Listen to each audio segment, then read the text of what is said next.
Hello students, तो आज की वीडियो में हम डिस्कस करेंगे डिस्ट्रीब्यूशन चैनल के फंक्शंस के बारे में। आइए वन बाय वन हम हर एक फंक्शंस को डील करते हैं। पहला है सॉर्टिंग। सॉर्टिंग का मतलब क्या होता है? सेग्रीगेट करना प्रोडक्ट्स को। लाइक फॉर एग्जांपल, अगर कोई फैक्ट्री है ओके, अब उस फैक्ट्री जो है वो फैक्ट्री 10 प्रोडक्ट्स का मैन्युफैक्चरिंग करती है। ठीक है, 10 प्रोडक्ट्स को बनाती है। अब उस 10 प्रोडक्ट्स के लिए उसके बहुत सारे सप्लायर्स होंगे। मान लो 5 सप्लायर्स हैं उसके लिए, जो कि उसको रॉ मटेरियल्स प्रोवाइड करते हैं उस फैक्ट्री को उन 10 प्रोडक्ट्स को बनाने के लिए। ओके, तो अब जब वो प्रोडक्ट बन गया है तो ये कंपनी का काम यानी मैन्युफैक्चरर का काम है कि उसको वो किस जगह पे किस तरीके से सॉर्ट करेगा, यानी कि उसकी छटाई किस तरीके से करेगा। सॉर्टिंग का बेसिकली मतलब क्या होता है कि जब आप डिफरेंट प्लेसेस पे रखते हो सामान को, प्रोडक्ट्स को, अकॉर्डिंग टू देयर टाइप, उसके टाइप के हिसाब से। बहुत सारा चीज़ है बेसिकली, उसके साइज़ के हिसाब से, उसकी क्वालिटी के हिसाब से, उसके नेचर के हिसाब से एंड उसके कलर के हिसाब से आप उसको सॉर्ट करते हो, उसकी छटाई करते हो प्रोडक्ट्स का। ठीक है, तो जैसे कोई भी प्रोडक्ट है आपके पास, आप उसको सॉर्ट कैसे कर रहे हो? तो जो आपको लग रहा है कि ये अभी इम्पॉर्टेंट है, इसका सेल होगा मार्केट में ज़्यादा, या इसका रिक्वायरमेंट अभी है हमको, तो आप उसको फ्रंट में रख रहे हो, है ना। और जिसका आपको लगता है कि रिक्वायरमेंट नहीं है उतना, इसका बाद में फर्दर फ्यूचर में रिक्वायरमेंट आएगा, उसको आप पीछे रख रहे हो। लाइक फॉर एग्जाम्पल, अगर अभी विंटर सीजन चल रहा है तो आप जो स्लीवलेस टॉप्स हैं या फिर कॉटन शर्ट्स हैं, उसको आप क्या कर रहे हो? आप उसको पीछे रख रहे हो बिकॉज उसका अभी रिक्वायरमेंट नहीं है मार्केट में, है ना। लेकिन वहीं पे अगर कोई विंटर जैकेट्स है, यानी कि फुल स्लीव्स जैकेट है, या फिर कोई स्वेटर्स है, तो उसको आप फ्रंट में रख रहे हो बिकॉज उसका रिक्वायरमेंट है अभी, है ना। तो एज पर द रिक्वायरमेंट आप चीज़ों को उसके जगह पे सॉर्ट करते हो बेसिकली, कि जिसका रिक्वायरमेंट पहले होता है उसको आगे रखते हो, जिसका रिक्वायरमेंट बाद में होता है उसको पीछे रखते हो। आई होप कि सॉर्टिंग अभी क्लियर है। अब आ जाते हैं नेक्स्ट फंक्शन पे। नेक्स्ट फंक्शन क्या कहता है? एक्यूमुलेशन। एक्यूमुलेशन का मतलब क्या होता है? कंपाइल करना या फिर कलेक्ट करना। ठीक है, सेम टाइप के प्रोडक्ट्स को आप कंपाइल कर रहे हो, उनको आप कलेक्ट कर रहे हो और उसके बाद फिर आप उसको रख रहे हो। ठीक है, ताकि सप्लाई का फ्लो बना रहे। ठीक है, जैसे मान लो कि एक रिटेलर स्टोर है, ठीक है, रिटेलर शॉप है। अब वहाँ पे बेसिकली रिटेल शॉप है, not retailer shop, retail shop है। वहाँ पे शूज़ बिकता है। ठीक है, शूज़ का शॉप है वो। वहाँ पे वैरायटी ऑफ साइजेस होंगे। ऑब्वियसली ऐसा तो नहीं है कि सिर्फ एक ही साइज़ अवेलेबल होगा किसी भी शूज़ का, वैरायटी ऑफ साइजेस होंगे।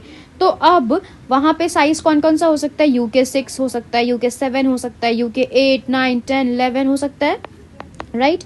UK 6, 7, 8, 9, 10 और 11 साइजेस हो सकते हैं, है ना। तो आपको ये चीज़ डिसाइड करना है कि आपको कौन कौन से साइजेस रखने हैं।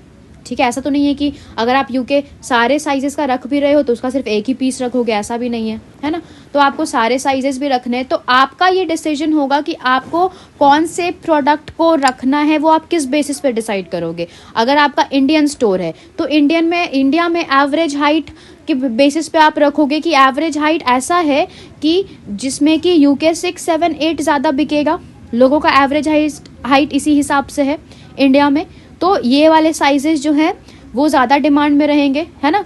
तो आप UK 6, 7, 8 को प्रेफरेंस दोगे, उनके साइजेस वाले शूज़ को आप ज़्यादा रखोगे अपने स्टोर में। आप देखोगे कि जैसा डिमांड हो रहा है मार्केट में इन तीनों साइज़ का, तो आप उनको ही रखोगे, है ना। तो मार्केट के डिमांड के हिसाब से आप अपने स्टोर में ये सारी साइजेस रखोगे ज़्यादा अमाउंट में, और 10, 11 या 9 जो है उसको आप कम अमाउंट में रखोगे। मे बी कि कोई बहुत लंबा होगा तो हो सकता है उसको 10, 11 साइज आता हो, बट उसको आप कम अमाउंट में रखोगे। लेकिन ये तीनों को आप ज़्यादा अमाउंट में रखोगे। ठीक है, तो कस्टमर के डिमांड एंड नीड्स के हिसाब से आप प्रोडक्ट्स को एक्यूमुलेट करते हो। ठीक है, होमोजीनियस का मतलब क्या होता है? होमोजीनियस का मतलब होता है कि सिमिलर प्रोडक्ट्स को, ठीक है, सेम टाइप के प्रोडक्ट्स को। जैसे यहाँ लिखा है कि this function involves accumulation of goods into larger homogeneous stocks which maintains continuous flow of supply. यानी कि जिसका सप्लाई है, डिमांड है मार्केट में, उस तरीके से हम सप्लाई करते चले जाएंगे और फिर पीछे से जो डिस्ट्रीब्यूशन नेटवर्क है उससे भी हम डिमांड करते चले जाएंगे यही साइजेस, है ना। अगर 678 चल रहा है तो हम 678 को ही डिमांड करेंगे, तो वो इस तरीके से काम करता है, ठीक है। तो आई होप एक्यूमुलेशन भी अभी क्लियर है। अब आ जाते हैं नेक्स्ट फंक्शन पे। नेक्स्ट फंक्शन है हमारा एलोकेशन। एलोकेशन का मतलब क्या? Allocation involves breaking homogeneous stocks into smaller marketable lots. Okay, अब इसको समझना, आपके पास वैरायटी ऑफ स्टॉक्स हैं, ठीक है, बहुत सारे, बहुत डिफरेंट कलर्स, टाइप्स, वेरिएशन, अलग अलग तरीके के बहुत सारे स्टॉक हैं। लेकिन अगर आप किसी रिटेलर शॉप में अगर आप गए हो, ऑब्वियसली गए होगे, तो वहाँ आपने नोटिस किया होगा कि वो लोग जो है रेड कलर का सामान रेड के लॉट में रखते हैं, ब्लू कलर का सामान ब्लू के लॉट में। मान लो अगर एक ही प्रोडक्ट अगर बेच रहे हैं, उनका डिफरेंट कलर है, डिफरेंट साइज़ है, तो उसको वो उसके साइज़ एंड कलर के अकॉर्डिंग डिफ्रेंशिएट करके अलग अलग लॉट्स में रख रहे हैं, अलग अलग रैक्स में रख रहे हैं। ऐसा कैसे होता है और क्यों होता है? मतलब बेसिकली क्यों होता है? तो इसलिए होता है बिकॉज वो हेल्प करता है किसी भी शॉपकीपर को ईजिली उस सामान को एट द टाइम जब कस्टमर उसका डिमांड कर रहे हैं उस टाइम उसको बेचने में, ठीक है। लाइक फॉर एग्जांपल, अगर हमारे पास अगर मेरा शॉप है जहाँ पे हम गारमेंट्स बेच रहे हैं, ठीक है, गारमेंट्स में भी सिर्फ टी शर्ट्स बेच रहे हैं मान लो, ठीक है, मेंस का टी शर्ट्स बेच रहे हैं। अब टी शर्ट मेरे पास बहुत सारे वैरायटी में है। मेरे पास स्मॉल साइज़ का टी शर्ट है, उसका मेरे पास 2000 पीसेज आया है, ठीक है। उसके बाद मेरे पास अगेन मीडियम साइज़ का 2000 पीसेज ही आया है। फिर मेरे पास लार्ज साइज़ का भी 2000 पीसेज आया है स्टॉक में, और एक्सेल साइज का भी 2000 पीसेज ही आया है स्टॉक में। तो क्या अब हम उस 2000 पीसेस को रख पाएंगे अपने स्टोर में? अगर मेरा छोटा स्टोर है तो नहीं रख पाएंगे। तो हम यहाँ पे क्या करते हैं, उसकी छटाई करते हैं, मतलब उसको एलोकेट करते हैं, उसको स्मॉल पार्ट्स में या मार्केटेबल लॉट्स में उसको डिवाइड करते हैं। यानी कि ये जो मेरा स्मॉल साइज का टी शर्ट है, इसको हम on the basis of its colour divide कर देंगे। Blue small size T shirt एक रैक में, green small size T shirt एक रैक में। उसमें भी 2000 तो नहीं, एटलीस्ट हम 50 पीसेस रखेंगे।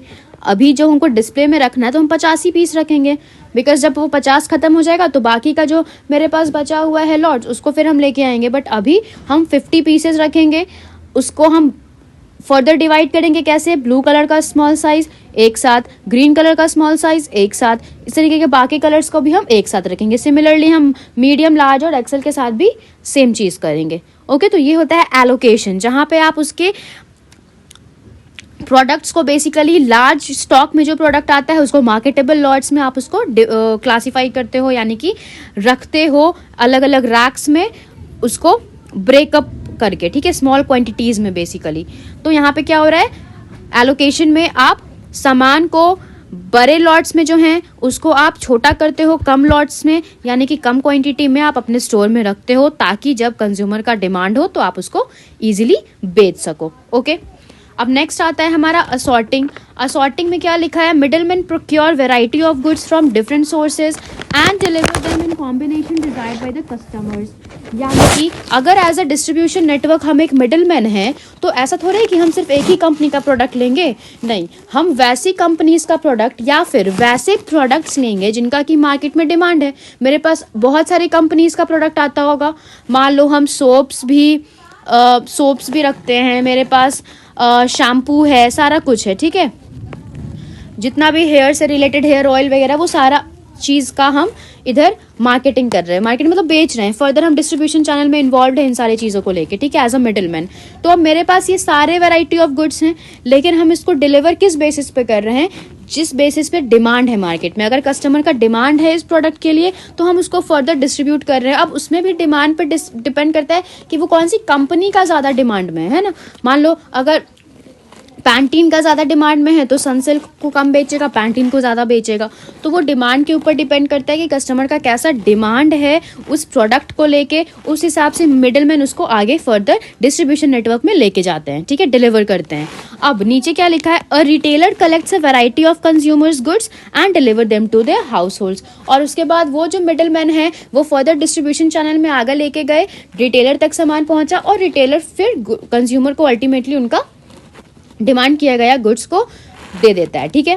तो यहाँ पे असॉर्टिंग में यही होता है कि जो मिडिल मैन है या रिटेलर्स हैं या फिर जो भी लोग डिस्ट्रीब्यूशन नेटवर्क में इन्वॉल्व हैं, वो as per the demand of the customer products को फर्दर डिलीवर करते हैं। ठीक है, अब आ जाते हैं हम अपने फिफ्थ फंक्शन पे। फिफ्थ फंक्शन है हमारा प्रोडक्ट प्रमोशन। प्रोडक्ट प्रमोशन का क्या मतलब हुआ कि प्रोडक्ट का एडवर्टीजमेंट करना, है ना। जब आप किसी प्रोडक्ट का एडवर्टीजमेंट कर रहे हो तो उसका मतलब होता है प्रोडक्ट का प्रमोशन करना।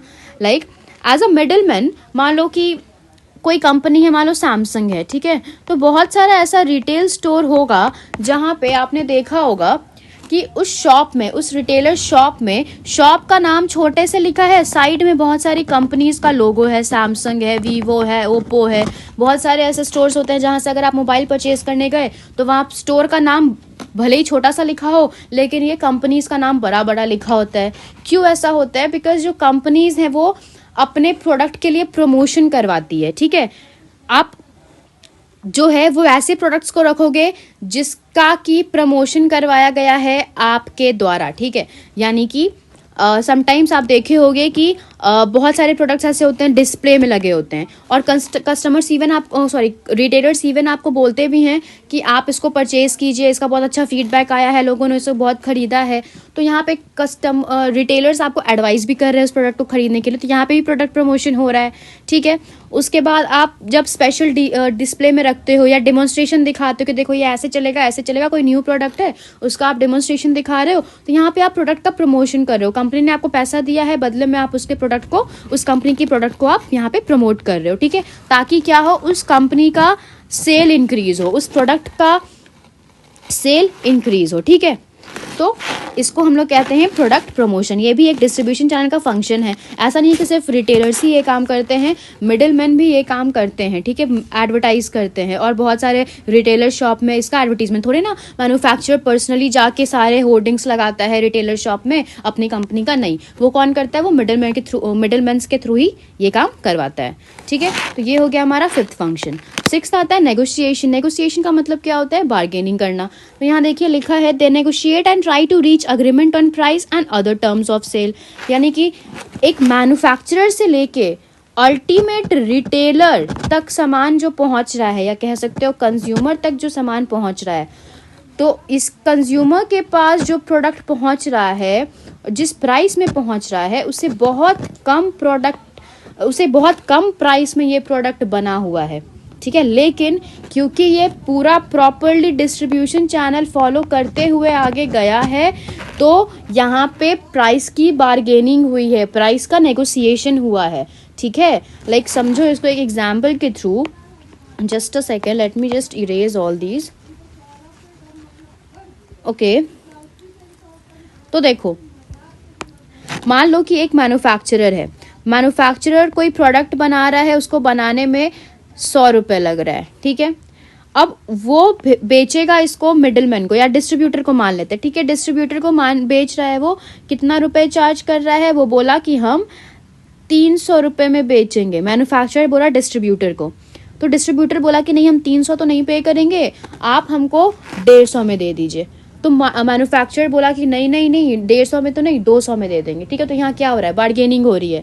वो अपना प्राइस रख रहा है, दोनों को आपस में नेगोशिएशन करना है और एक प्राइस पे फिक्स्ड रेडी होना है। ठीक है, तो अब फाइनली क्या हुआ कि जो मैन्युफैक्चरर है वो रेडी हो गया 200 में सामान बेचने के लिए। ठीक है, तो यहाँ पे जो सामान वो 100 का सामान बना हुआ 300 में बेच रहा था, वो अब उसी को 200 में बेच रहा है। यहाँ पे भी अभी भी उसको 100 रुपये का प्रॉफिट है ना, 100 रुपये एक्स्ट्रा मिल रहा है उसको। यहाँ पे बनाने में सिर्फ 100 रुपये लगा, बेच रहा था वो 300 में, वहाँ पे उसको 200 मिलता, अभी भी उसको 100 रुपये मिल रहा है नेगोशिएशन करने के बाद भी, एक प्रोडक्ट पे सोच लो। ठीक है, तो फिर ये डिस्ट्रीब्यूशन चैनल में आगे गया। फिर ये जो 200 का सामान है, इसको हो सकता है वो 400 बोला होगा, लेकिन जो बाकी का मिडिलमैन है वो बोला नहीं 400 में नहीं, हम आपको इसको 250 में देंगे। तो ये बोला नहीं 250 नहीं 300 कर दीजिए, तो ये फिर इसको 300 में बेचा। यहाँ पे उसका डिस्ट्रीब्यूटर का भी अपना 100 रुपये प्रॉफिट मार्जिन हो गया। तो इसी तरीके से ये आगे बढ़ता चला जाता है और एट लास्ट यही 100 रुपये का सामान 500 में 600 में कंज्यूमर इसको खरीदते हैं। ठीक है, तो यहाँ पे क्या हो रहा है, नेगोशिएशन हो रहा है, नेगोशिएट किया जा रहा है, बार्गेनिंग की जा रही है। कौन लोग कर रहे हैं, डिस्ट्रीब्यूशन नेटवर्क में जो लोग इन्वॉल्व हैं वो लोग बार्गेनिंग कर रहे हैं, एक फिक्स प्राइस पे रेडी हो रहे हैं और फिर अपने प्रोडक्ट को फर्दर सेल कर रहे हैं। ठीक है, तो ये था आपका सिक्स्थ फंक्शन। अब लास्ट फंक्शन है रिस्क टेकिंग। रिस्क टेकिंग का मतलब क्या होता है, ऑब्वियसली कोई बिजनेस कर रहा है तो वहाँ पे रिस्क तो इन्वॉल्व होगा ही। अब डिस्ट्रीब्यूशन चैनल में रिस्क कैसे इन्वॉल्व है वो समझिए। यहाँ लिखा है कि they bears the risk of changes in demand, damage in transit, theft, spoilage, destruction. अब एक एक करके समझते हैं कि कैसे, इन सब का एग्जाम्पल के थ्रू समझते हैं। ठीक है, सबसे पहले है डिमांड। मान लो डिमांड में कमी आ गई, किसी भी पर्टिकुलर प्रोडक्ट का डिमांड ही कम हो गया मार्केट में। ठीक है, जैसे मान लो कि पहले के टाइम पे रेडियो बहुत ज़्यादा बिकता था, अब रेडियो का डिमांड कम हो गया मार्केट में, तो जो लोग डिस्ट्रीब्यूशन नेटवर्क में इन्वॉल्व थे, जो लोग रेडियो को बेसिकली एक जगह से दूसरे डिस्ट्रीब्यूशन नेटवर्क तक बेचते थे या सेल करते थे या प्रोडक्ट्स की जो मैन्युफैक्चरिंग करते थे, वो उनका तो अब देख लिए वो लोग की डिमांड ही नहीं है मार्केट में। तो अब क्या होगा, रेडियो का डिमांड नहीं है तो अब उनका सामान नहीं बिकेगा, उनकी कंपनी बंद हो जाएगी, है ना। तो उसमें भी लोग रिस्क लिए कि मान लो, ये तो टोटली कंज्यूमर के ऊपर डिपेंड करता है ना कि वो उस चीज़ का डिमांड करते हैं या नहीं करते हैं। अगर नहीं करेंगे तो उसमें लॉस किसका है, ऑब्वियसली वो मैन्युफैक्चरर का है जो कि ये प्रोड्यूस कर रहा है, या फिर वो जो लोग जो डिस्ट्रीब्यूशन चैनल में इन्वॉल्व हैं उन लोगों का लॉस है ना। तो यहाँ पे वो लोग इस चीज़ का रिस्क ले रहे हैं, डिमांड का रिस्क ले रहे हैं। दूसरा, अगर ट्रांजिट में कोई प्रॉब्लम हो गया, सामान इधर से उधर नहीं जा पाया, उसमें वो लोग रिस्क ले रहे हैं। कोई डैमेज हो गया सामान, मान लो आप पहुंचाना चाह रहे थे किसी एक पर्टिकुलर प्लेस पे, डिस्ट्रीब्यूशन नेटवर्क में जो मिडिलमैन है वो होलसेलर तक पहुंचाना चाह रहा था, ट्रांसपोर्टेशन सिस्टम के टाइम पे क्या हुआ, जब ट्रांसपोर्ट मतलब सामान जब जा रहा है रोड के थ्रू तो वहाँ पे सामान फट गया। ठीक है, रास्ते में कुछ ऐसा हुआ, लेट हो गया या जो भी हो गया, मान लो उसकी पैकेजिंग अच्छी नहीं हुई होगी, सामान फट गया। तो अब यहाँ पे रिस्क कौन ले रहा है, वही लोग जो डिस्ट्रीब्यूशन चैनल में इन्वॉल्व हैं। फिर थेफ्ट, मान लो सामान जा रहा है रास्ते में चोरी हो गया, तो यहाँ पे भी रिस्क किसका है, वही लोग जो लोग डिस्ट्रीब्यूशन नेटवर्क में इन्वॉल्व हैं। फिर है स्पॉइलेज, मान लो कोई पैकेज फूड है या फिर जो रेडी टू ईट फूड होता है, जैसे कि बहुत सारा फूड आजकल आ गया जो कि रेडी टू ईट है, बस खोलो, गर्म करो और खा लो माइक्रोवेव में। तो यहाँ पे क्या हो रहा है, माइक्रोवेव में गर्म करो और खा लो, माइक्रोवेव में ही मत खा लेना। मतलब कि स्पॉइलेज का मतलब जो उनका जो एक्सपायरी डेट है, वो मान लो कि जो जनरली पैकेज फूड है उसका एक्सपायरी डेट 3 महीने का है। ठीक है, तो अब सामान को पहुँचते पहुँचते 4 महीना हो गया, ठीक है, या 3 महीना 20 दिन हो गया, तो क्या कोई कंज्यूमर सामान खरीदेगा, नहीं खरीदेगा, क्योंकि वो सामान एक्सपायर हो चुका है अब। तो यहाँ पे क्या हो गया, प्रोडक्ट स्पॉइल हो गया। अब ये जो एक्सपायर हो गया इसका रिस्क कौन लेगा, ऑब्वियसली इसका रिस्क रिटेलर लेगा, मिडिलमैन लेगा, डिस्ट्रीब्यूटर लेगा, मैन्युफैक्चरर लेगा, जो लोग इस डिस्ट्रीब्यूशन चैनल में इन्वॉल्व हैं। और लास्ट है डिस्ट्रक्शन का मतलब कोई सामान आपका खराब हो गया, टूट गया, है ना, डिस्ट्रक्शन हो गया, उस सामान का डिस्ट्रॉय हो गया वो बेसिकली सामान। तो यहाँ पे क्या होगा, उसका रिस्क भी कौन ले रहा है, ऑब्वियसली जो लोग डिस्ट्रीब्यूशन नेटवर्क में इन्वॉल्व हैं वही लोग इसका रिस्क बियर करेंगे, कस्टमर तो नहीं बियर करेगा रिस्क। तो ये सारी जो थी ये फंक्शंस थी डिस्ट्रीब्यूशन चैनल की। आई होप कि आपको सारे फंक्शंस क्लियर हैं, कोई डाउट नहीं है। Still if you have any doubt regarding this topic, do comment me in the comment box below. I'll try to solve your queries